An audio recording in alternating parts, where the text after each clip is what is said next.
5 jours après les propos d'Emmanuel Macron sur les caricatures du prophète Mahomet, la colère ne retombe pas dans une partie du monde musulman. À la tête de la charge, la Turquie de Recep Tayyip Erdogan.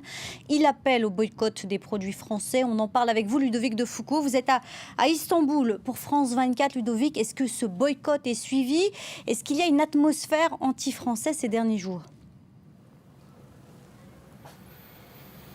Bonjour Zora, effectivement, le président turc vient d'appeler sa population à ne plus acheter des produits de marque française. On verra dans les jours qui viennent si cet appel au boycott est suivi.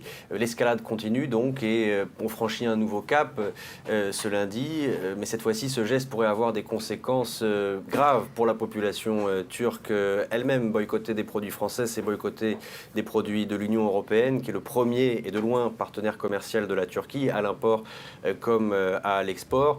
La Turquie, qui a tant besoin de capitaux d'investissement étrangers, n'est pas en mesure de lancer une guerre économique contre l'Union européenne, d'autant plus qu'on l'a vu ces derniers jours, les leaders européens ont changé de ton vis-à-vis de la Turquie et tous ont très fermement condamné l'attitude de Recep Tayyip Erdogan. Et au moment où je vous parle, la lire turque continue de dégringoler à vitesse grand V. Elle a perdu 80% de sa valeur depuis que Recep Tayyip Erdogan est arrivé au pouvoir en Turquie.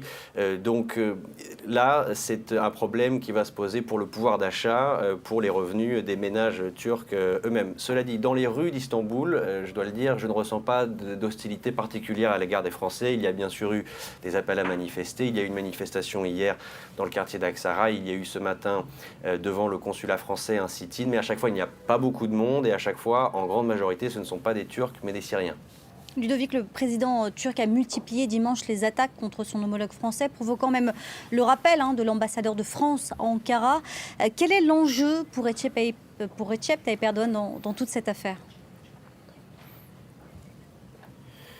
Il cherche à antagoniser la situation au maximum. Il cherche à faire de l'Europe l'ennemi de l'islam et de la France en particulier. Et il cherche à faire de la Turquie, au contraire, la défenseur des musulmans du monde entier, la leader de la Oumma, de la communauté musulmane du monde entier. C'est ce que la presse pro-gouvernementale dit à peu près tous les jours. Regardez par exemple, là c'est la une du Daily Sabah en version anglaise de ce matin, donc très proche du pouvoir. Macron et Wilders, les deux visages de la haine et du racisme en Europe. Donc le président Macron côte à côte avec le leader de l'extrême droite hollandaise qui est dans le viseur d'Erdogan parce qu'il a publié une caricature qui montre le président turc. Et dans son discours d'aujourd'hui, le président Erdogan en a encore ajouté une couche. Il a encore dit que Emmanuel Macron, qui devait se faire soigner, il a rappelé qu'il devait faire examiner son état mental est à la source de l'islamophobie en Europe, que les Européens sont des fascistes,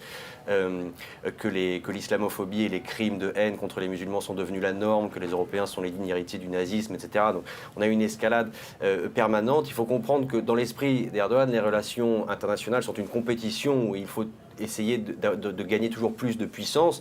Et à ses yeux, l'Europe est en train de perdre de la puissance et dans une pente descendante, alors que la Turquie, à ses yeux, est en train d'en gagner ou d'en regagner. Donc c'est aussi de cette manière-là qu'il faut voir tout son discours et son attitude, que certains pourraient qualifier d'excès de confiance. Ludovic de Foucauld depuis Istanbul pour France 24.